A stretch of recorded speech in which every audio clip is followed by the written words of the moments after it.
Continuing from the previous video, let's now look at number 46.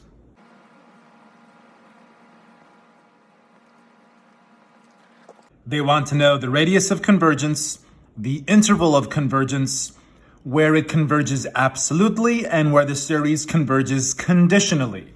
So what we do straight away is we hit this with the ratio test. And we know that the ratio test is the limit as n approaches infinity of absolute value an plus 1 over an.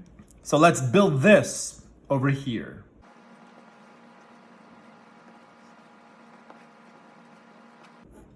So a sub n plus 1 is all of this. And then instead of dividing by a sub n, I have multiplied by the reciprocal of a sub n, which is this upside down right there. So now let's do some stuff here. Let's clean this up a little bit.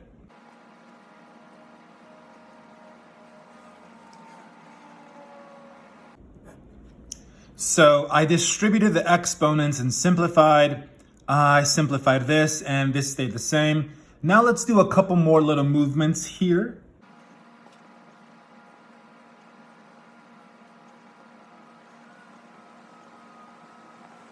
So let me explain what just happened. This part stayed the same. This here I wrote in the bottom, and I separated the 2n and the negative 2 using properties of exponents. This stayed the same up here. Now down here, this factorial, I began to expand the factorial. For instance, a quick FYI, recall that 10 factorial is the same as 10 times 9 times 8 times 7, all the way down to 1. Which is the same as, like, let's say 10 times 9 times 8 times 7, stop, factorial. You see, what I'm saying is, anytime you have a factorial, you have to subtract 1 every time you pull out a term. And then at any time, for whatever reason, if you want to stop, you can stop, but then you have to reattach the factorial. And that's what I did here. 2n plus 1 factorial, I took out the first term, 2n plus 1, and then I subtract 1 from that, so it's just 2n. And then subtract 1, it'd be 2n minus 1, and so on and so forth. But I felt like stopping here and reattaching the factorial because I can see that it knocks out with this. And this knocks out with that. So let's see what's left.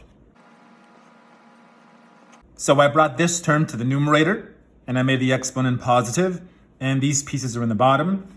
Now, since the numerator does not depend on n, I'll pull that out to the front.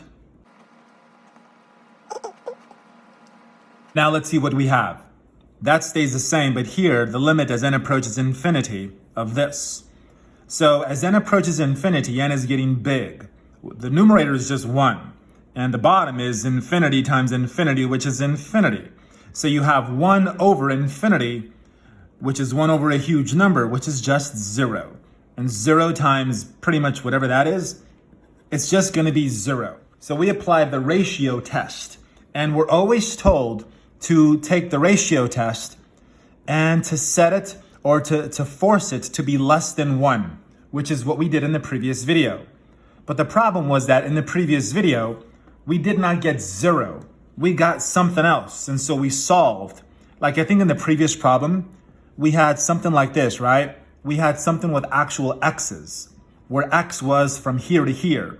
But we're not going to get that in this problem because here, our limit was just 0.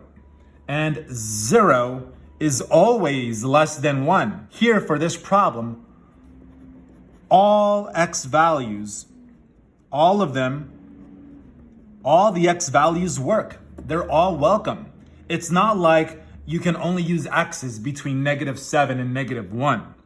For this problem, because our limit was actually just 0 from the ratio test, because it was just 0, which is always less than 1, that means that your radius of convergence is infinity, and your interval of convergence is -infinity to infinity. And it converges absolutely, essentially everywhere, and you have no conditional convergence values of x. So anytime you have a problem where you do the limit test, the ratio test rather, where you do the ratio test and you get back 0, it is very likely that your conclusions will be this.